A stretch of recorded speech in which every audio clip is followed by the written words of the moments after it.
Di minggu ini saya ingin menambahkan sedikit apa yang sudah disampaikan minggu lalu. Saya percaya pengulangan akan membuat kita itu memperdalam pewahyuan. Amin.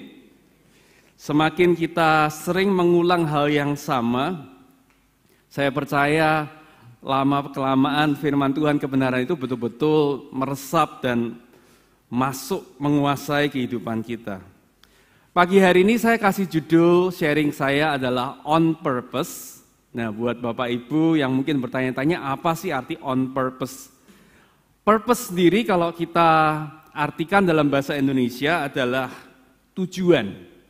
Purpose adalah tujuan. Kata on purpose artinya kesengajaan atau sengaja. Saya melakukan ini on purpose, saya melakukan ini dengan sengaja. Jadi pada waktu on purpose, on itu di atas ya, di atasnya tujuan, itu berarti saya melakukan segala sesuatu dengan penuh intensi atau penuh sengaja. Nah, saya belajar dari minggu lalu, ya saya percaya diberkati oleh Pak Hari Sudarma yang sudah menyampaikan firman Tuhan. Beliau berbagi banyak hal dalam kehidupan dan saya menemukan ada beberapa pelajaran. Satu pelajaran utama yang saya temukan adalah yang namanya sukses requires singleness of purpose. Sukses itu membutuhkan kepastian di dalam tujuan atau perlunya sebuah kesengajaan. Saya mendapati kalau mempelajari orang-orang yang berhasil, membaca tentang orang-orang yang berhasil, sedikit sekali saya temukan orang yang dalam tanda kutip bejo atau beruntung, ya sekedar beruntung. Sebetulnya dia sama seperti orang lain, tetapi karena dia ada faktor beruntung makanya dia berhasil.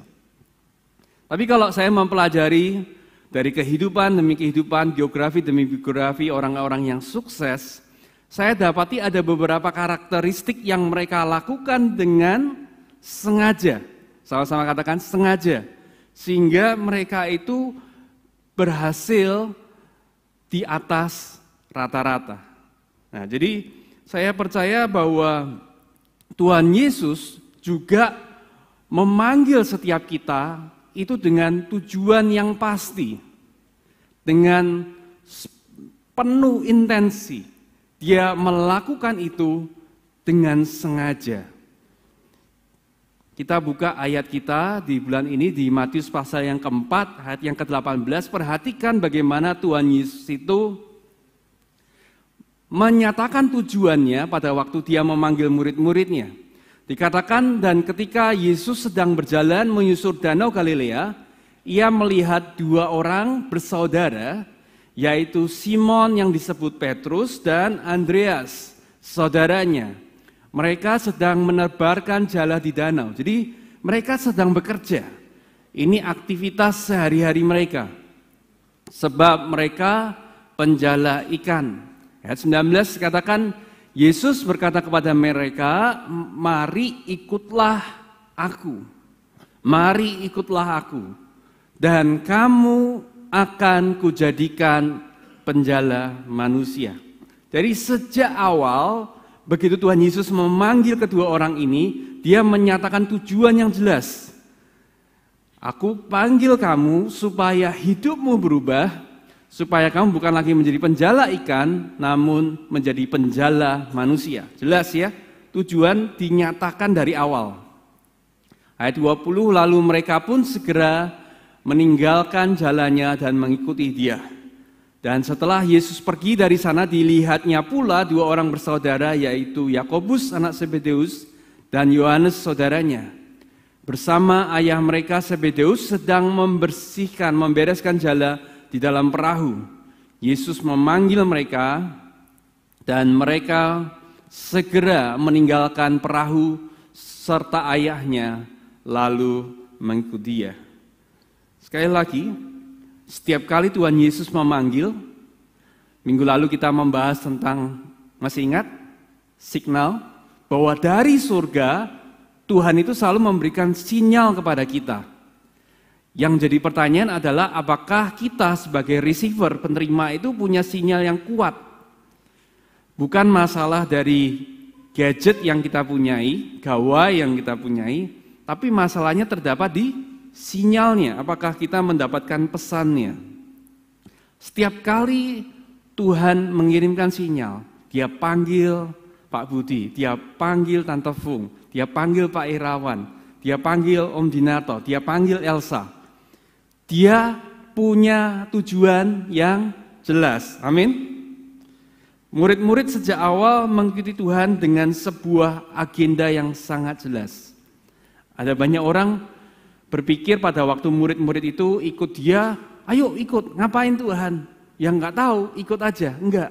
Tapi Tuhan Yesus dengan sangat jelas dia bilang, kamu akan kujadikan penjala manusia. Itu jelas sekali dari awal. Nah, kenapa sekali lagi butuh kejelasan? Kesuksesan, tadi kita belajar, membutuhkan sebuah kejelasan di dalam tujuan. Untuk kita berhasil membutuhkan kejelasan di dalam sebuah tujuan. Pernahkah saudara di dalam relationship, dalam hubungan di mana, yuk kumpul yuk, ngapain? Ya belum tahu. Yuk deket sama aku yuk, ngapain? Ya belum tahu, masih nggak jelas. Terus waktu kita deket sama orang tersebut, dia bilang, perencanaanmu apa untuk minggu ini? Untuk bulan depan apa? Dia bilang, ya pokoknya kan kita mengalir aja. Pernah dengar? Mengalir aja. Nah saudara, kalau kita tahu bahwa air mengalir, itu mengalir kemana saudara? Air mengalir itu selalu dari atas ke bawah. Pernahkah saudara melihat air mengalir dari bawah ke atas? Jadi kalau orang bilang, nggak usah ada perencanaan, nggak usah ada tujuan yang jelas. Dengan kata lain, orang itu mengatakan bahwa mengalir aja, mengalir selalu dari atas ke bawah. Begitupun kehidupan kita. Perhatikan juga pada waktu kita perhatikan air mengalir. Dari atas, dari hilirnya, turun terus hulu, sampai ke sungai. Apa yang saudara temui? Semakin ke bawah, semakin banyak apa? Semakin ketemu, banyak sampah, banyak kotoran, betul kan? Kalau Anda pergi ke sebuah sungai dan sungainya hampir bermuara ke laut, di situ airnya paling kotor, setuju nggak? Setuju? Nah, bagaimana kita bisa menemukan air yang jernih? Pasti bukan yang di dekat laut, yang di mana? Yang ada di atas. Yang semakin dekat dengan sumbernya. Oleh karena itu, kalau kehidupan kita mau menjadi kehidupan yang selalu naik dan kehidupan yang jernih, yang bisa dinikmati orang, dalam tanda kutip, mencerminkan atau memancarkan kemuliaan Tuhan, tidak bisa tidak, kita harus lawan arus. Betul enggak? Semakin kita ikut arus, sudah pasti kita ketemu dengan sampah, kita ketemu dengan kotoran, semakin butek airnya. Tapi kalau kita mau mendapatkan kejernihan, bisa dinikmati orang, jadi berkat buat orang, kita harus jadi orang-orang yang lawan arus. Nah saudara, tahukah bahwa dalam pekerjaan juga hal yang sama? Kalau Anda lihat gambar ini, apa yang Anda bisa tarik kesimpulan? Ini view yang bagus apa enggak, saudara? Kalau Anda di tempat ini. Bagus ya. Saya belum pernah, tapi saya rindu satu kali pernah ya, saudara ya. Nah, saudara, kalau yang pernah mengalami ini, tentu pada waktu kita di atas ini, kita melihat view sebuah kota yang mungkin kebanyakan orang tidak lihat. Mungkin kalau di atas kota Semarang, biasa kita sudah menyusuri jalan demi jalan. Tapi begitu kita naik di ketinggian tertentu dalam view seperti ini, kita bisa melihat jalan Imam Bonjol, jalan Pemuda, jalan Pandenaran, semuanya jadi lebih mengerti. Susunannya, mana yang betul-betul lurus, mana yang belok, mana yang muter, betul ya? Semakin jelas. Nah, di dalam pekerjaan saya mendapati hal yang sama. Seringkali dalam kegiatan sehari-hari kita begitu sibuk dengan aktivitas kita sehari-hari, betul? Kerja, rutinitas, jam berapa Anda bangun? Jam berapa? Jam 6, jam setengah 7 bangun, siap-siap bekerja. Ada yang harus jam 7 harus sampai kantor. Terus sampai kantor lalu melakukan apa? Terus tidak lama sudah makan siang 1 jam, kemudian aktivitas apa? Pulang jam berapa? Setengah 5. Dan itu kita ulangi dari hari ke hari. Atau saudara yang memiliki bisnis atau pekerjaan, ada hal-hal yang memang kita harus lakukan untuk supaya bisnis kita running, betul ya? Operasional sehari-hari. Tapi tahukah saudara, kalau kita sibuk hanya melakukan yang sehari-hari, sebetulnya hidup kita ini nggak pernah kemana-mana. Kenapa? Karena kita nggak pernah melakukan yang namanya perencanaan. Betul nggak? Tadi kita belajar bahwa sukses membutuhkan kejelasan di dalam tujuan. Oleh karena itu, sesekali kita butuh yang namanya helikopter view tadi. Sebagai pemilik usaha, saya seringkali harus mundur. Tidak sibuk dengan urusan sehari-hari, saya harus berhenti sejenak. Saya mundur, saya naik ke alas helikopter tadi istilahnya, saya melihat sebetulnya dalam bisnis saya itu yang kurang apa sih? Seharusnya saya pergi kemana sih? Yang saya harus rencanakan apa?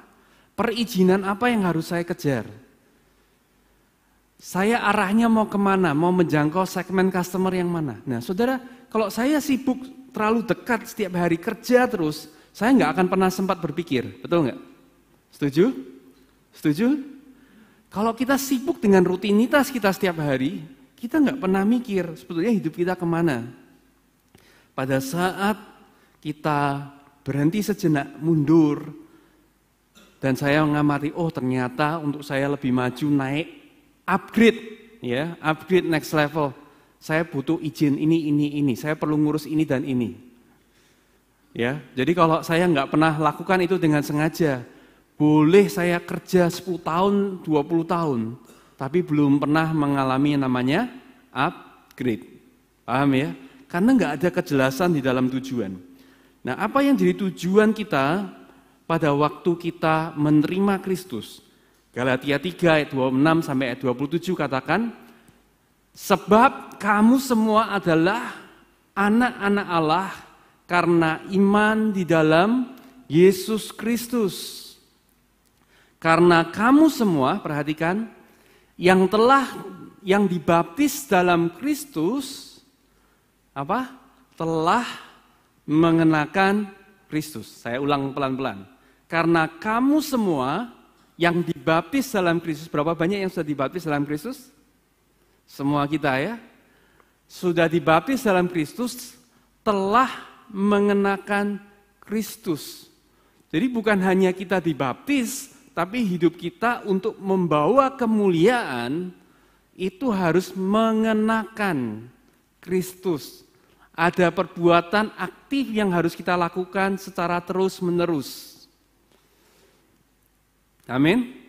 Jadi jelas sekali bahwa setiap dari kita yang sudah ditentukan oleh Tuhan dibaptis dalam Kristus, dia menginginkan supaya kita ini mengalami namanya keserupaan dengan siapa? Kristus. Nah, pagi hari ini saya minta tolong teman-teman nih, beberapa teman ya, saya panggil aja tadi pemain beberapa tim praise and worship untuk membantu saya. Bisa minta tolong Elsa, bisa maju ke depan, bisa minta tolong David, bisa minta tolong Bayu, bisa minta tolong, mana tadi Kak Valen? Siapa lagi? Bisa minta tolong, Oi sama Nita, silakan. Yuk, seringkali kita mau ngapain ya? Ya pagi hari ini kita mau belajar better connection itu seperti apa ya saudara ya. Nah, coba saya yang di tengah-tengah ya. Nah, oke. Silakan Nita mungkin di sini. Oi di sebelah satunya boleh. Oke. Nah, seringkali kita pikirkan pada waktu kita diubahkan semakin serupa dengan Kristus. Ya, andai kata Kristus itu tinggi ya, kita pikir tuh kita jalan akan semakin naik, semakin serupa dengan Kristus. Tapi kita lupa bahwa pada waktu Tuhan Yesus memanggil murid-muridnya, dia itu memanggil murid-muridnya di dalam kelompok. Saya ulangi, pada waktu Tuhan Yesus memanggil murid-muridnya, dia memuridkan mereka itu di dalam sebuah kelompok. Ini namanya kelompok. Paham ya? Jadi dia tidak panggil satu persatu, one on one begini. Tapi dia murid-murid itu di dalam kelompok. Nah karena kelompok, berarti kita mau nggak mau harus ada apa namanya? Koneksi. Koneksi itu apa? Hubungan, betul ya? Nah, jadi bukan satu orang demi satu orang berusaha untuk naik menjadi semakin serupa dengan Kristus, tapi kita ini terkoneksi. Nah, pagi hari ini coba ya, kita sama-sama tangannya dibuka begini ya. Ini pemanasan dulu ya, biar rileks dulu. Nah, sekarang kita silangkan tangan kita kayak begini ya. Nah, coba sekarang kita membuat koneksi. Silakan. Tarik sedikit. Ya. Nah, ini baru namanya kelompok. Oke. Ini karena namanya terhubung, namanya ini sebuah kelompok. Jadi Tuhan memanggil kita di dalam kelompok. Bentar. Oke. Ini kelompok nih. Jadi Tuhan nggak pernah memanggil kita satu demi satu. Nah, perhatikan.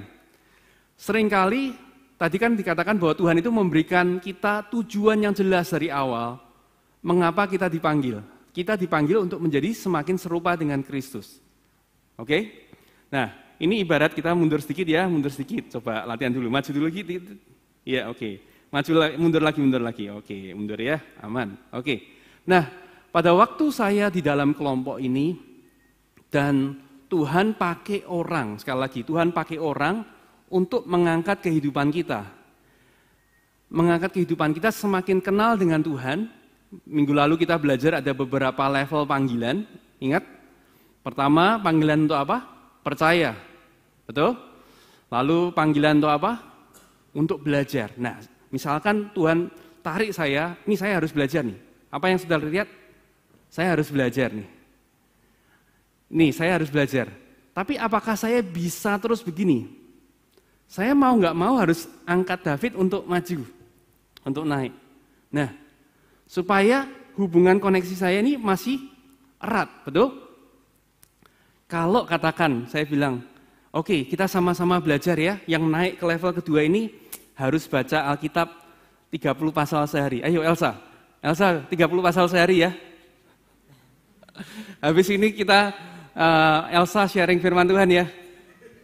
Loh, nggak mau. Dia tetap stay, saudara. Dia nggak mau naik. Apa yang terjadi, saudara? Semakin hidup saya dipakai Tuhan, semakin naik. Apa yang terjadi? Saya naik, semakin kesulitan nggak saya? Semakin kesulitan nggak? Semakin kesulitan. Jadi saya sengaja memilih, tadi memang sengaja memilih orang-orang ini untuk ilustrasi. Ya, jadi kalau Anda perhatikan, turun dulu ya, sama-sama turun dulu biar ini. Ya, kalau Anda memperhatikan orang-orang yang paling dekat dengan saya itu paling mendapatkan benefit nggak menurut saudara? Betul nggak? Orang yang paling dekat paling menikmati nggak fellowship? Kalau ada makanan sama-sama menikmati ya. Kalau ini semakin dekat, semakin jaraknya semakin menikmati. Tapi sadarkah saudara bahwa dekat itu dengan tujuan? Bahwa mau nggak mau kalau Anda mau dekat sama saya, karena saya mau naik, berarti kalau saya naik, David harus naik, oke? Ya, betul? Nah, misalkan Elsa bilang, aku nggak mau baca 30 pasal sehari nggak mau aku mau bacanya ya 1 pasal sehari. Apa yang harus saya lakukan? Contoh ya, contoh. Saya lepaskan tangan saya, nah sekarang tuker Bayu yang ke sini. Ya, tuker ya, terus masih silang gini. Oke, sekarang baik, baca 30 pasal ya. Oke, naik sekarang. Oke, nah saya bilang, oke, sekarang bukan hanya kita belajar, tapi kita mulai mempraktekkan firman. Ayo, kita mulai mendoakan orang. Habis nanti ibadah, kita keluar, kita penginjilan ya. Siap, begitu ya.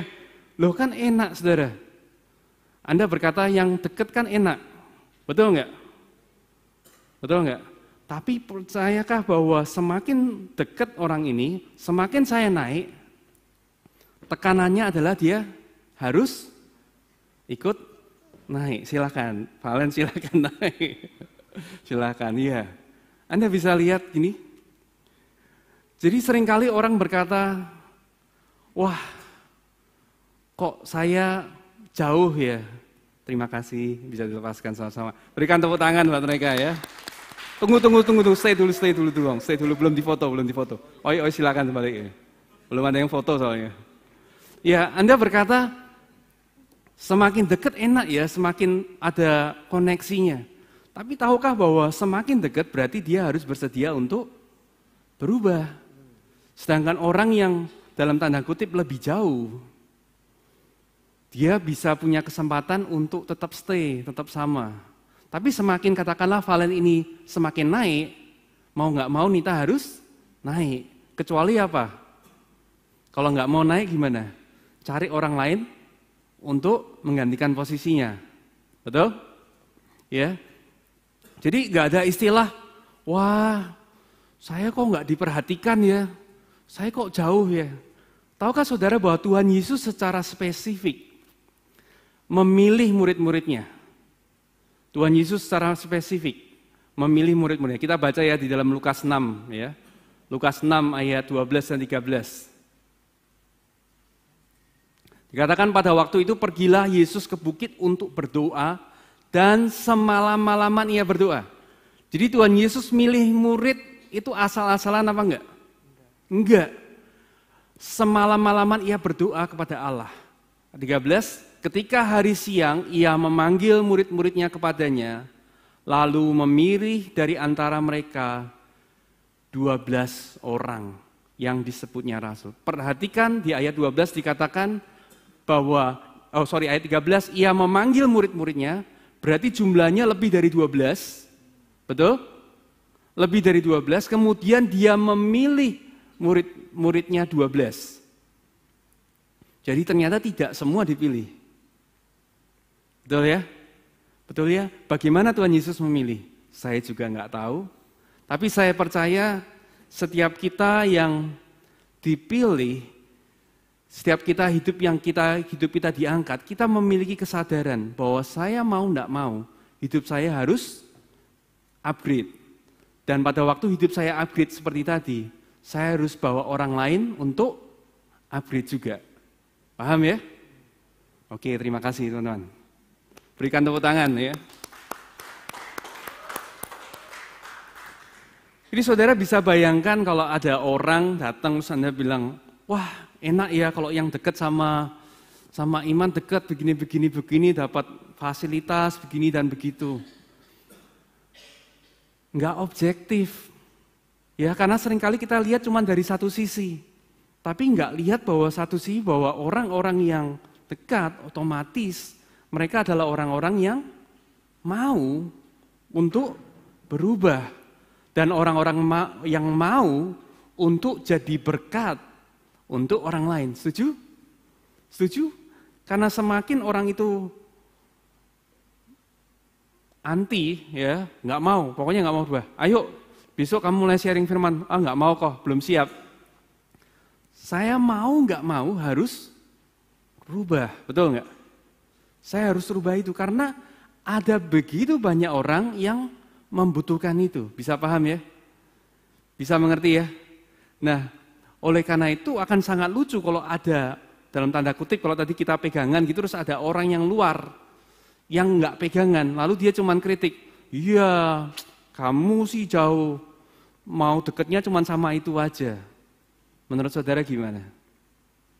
Paham? Paham ya? Kenapa? Jadi Tuhan Yesus bukan sekedar memanggil murid-muridnya hanya untuk sekedar dekat-dekat dan kumpul. Tapi dia melakukannya dengan sengaja. Dari sekian banyak murid, dengan sengaja dia hanya pilih 12 rasul. Dari 12 rasul, dia hanya dengan sengaja memilih 3 orang murid yang paling dekat. Ya, kita dari pengamatan luar mungkin bertanya, kenapa kok cuma pilih orang itu? Kenapa enggak pilih ini? Kenapa enggak pilih ini? Ya hanya Tuhan Yesus yang tahu. Ya, tapi kalau kita jadi murid-muridnya, paling tidak ini yang harus kita mengerti. Kalau Tuhan pilih saya, Tuhan angkat saya, Tuhan kasih fasilitas sama saya harus mengerti bahwa saya tidak boleh besar kepala. Tujuannya bukan untuk saya. Oke? Tujuannya bukan untuk saya. Oleh karena itu dalam Galatia 5 ayat 8-9 dikatakan seperti ini. Ajakan untuk tidak menurutinya lagi bukan datang dari Dia yang memanggil kamu. Ajakan untuk tidak menuruti Tuhan itu bukan datang dari Dia. Jadi setiap kita yang terima sinyal dari Tuhan, pada waktu Dia memanggil kita, pasti ajakannya itu untuk semakin serupa dengan Dia. Ya, hidup kita akan semakin naik. Kalau ada suara yang berkata, jangan ikut Dia, tetap aja kayak begini. Firman Tuhan dengan jelas berkata, itu pasti bukan dari Tuhan. Ya, jadi jelas sekali bahwa ternyata hidup dan mati kita itu hanya untuk Kristus. Amin. Saya minta teman-teman praise and worship bisa maju ke depan. Ayat terakhir kita 2 Korintus 5 ayat 15. 2 Korintus 5 ayat 15. Dan Kristus telah mati untuk semua orang supaya mereka yang hidup tidak lagi hidup untuk siapa? Dirinya sendiri, tetapi untuk Dia yang telah mati dan telah dibangkitkan untuk mereka.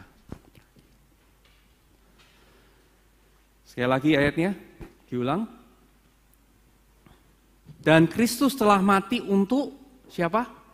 Bukan sebagian orang, tapi untuk siapa? Untuk semua orang. Tapi dikatakan supaya mereka yang hidup tidak lagi hidup untuk dirinya sendiri, tetapi untuk Dia, untuk Kristus yang telah mati dan telah dibangkitkan untuk mereka. Nah, berapa banyak dari kita pagi hari ini, Anda lihat ilustrasinya tadi, Anda coba ambil waktu pagi hari ini. Berapa sering Tuhan menyatakan kemuliaannya dalam kehidupan Anda? Mujizat demi mujizat dinyatakan. Tahukah saudara bahwa seringkali itu merupakan sinyal demi sinyal yang Tuhan kirimkan dalam kehidupan Anda. Untuk apa? Pertama untuk apa? Untuk percaya. Anda mengalami pertolongan demi pertolongan Tuhan. Itu sinyal untuk apa? Sinyal untuk percaya. Tapi sinyal itu nggak berhenti sampai di situ. Sinyal itu juga berlanjut untuk kita belajar. Ya, untuk kita belajar. Tiba-tiba ada orang buka kesempatan. Kita terkoneksi dengan orang tertentu. Ada orang yang mau berbagi hidupnya, mau untuk mengajarkan kita, membimbing kita. Itu kesempatan, saudara. Sinyal tadi ya. Sekali lagi sinyal. Tidak semua orang dapat ini. Ada yang dapat duluan istilahnya. Untuk belajar. Mau nggak untuk terima? Pada waktu kita terima, terus pemimpin kita berkata, oke, minggu depan kamu mulai berbagi ya. Mulai sharing ya. Kamu mulai belajar untuk mempraktekkan ya. Belajar untuk hidupi firman Tuhan dalam hidupmu. Apa? Sinyal untuk apa? Sinyal untuk menjadi pelaku firman. Nah, semakin kita melakukan firman Tuhan, kemarin kita di Komsel belajar bersama-sama bahwa pertumbuhan rohani itu bukan dari bertambahnya pengetahuan. Setuju? Tetapi pertumbuhan rohani itu adalah sebuah faktor ketaatan. Amin. Semakin saudara sering taat, semakin Anda naik level, semakin Anda semakin percaya, semakin Anda semakin dekat dengan Tuhan. Ya, jadi bukan dari pengetahuan, tapi dari melakukan. Dan pada waktu kita melakukan, Tuhan ajak kita yang panggilan terakhir adalah panggilan untuk memuridkan. Matius 28 ayat 19 sampai 20. Pergilah, apa? Firman Tuhan katakan apa? Pergilah apa ya? Muridkanlah semua bangsa dan baptislah mereka dalam nama Bapa dan Anak dan Roh Kudus, dan ajarlah mereka untuk melakukan apa yang aku ajarkan kepadamu. Jadi ini sinyal demi sinyal di dalam kehidupan kita Tuhan berikan di dalam namanya kelompok tadi. Ya, Anda ingat pagi hari ini, seringkali Tuhan pakai orang-orang dalam kehidupan kita untuk gandeng tangan kita begini. Ada orang-orang yang tiba-tiba kasih kesempatan buka hidupnya, ayo masuk dalam hidupku, kamu dekat sama aku. Supaya apa? Supaya aku bisa angkat kamu naik. Tapi sadarkah saudara bahwa bukan hanya sekedar kita menikmati hubungan itu, tapi dengan sengaja Tuhan bilang, aku mau hidupmu juga berubah. Aku mau hidupmu juga jadi berkat. Melakukan firman Tuhan, berbagi sama orang lain. Supaya apa? Supaya kita bisa angkat kehidupan orang yang ada di dekat kita. Saat kita berkata pada sinya itu, enggak, aku belum siap. Aku belum siap.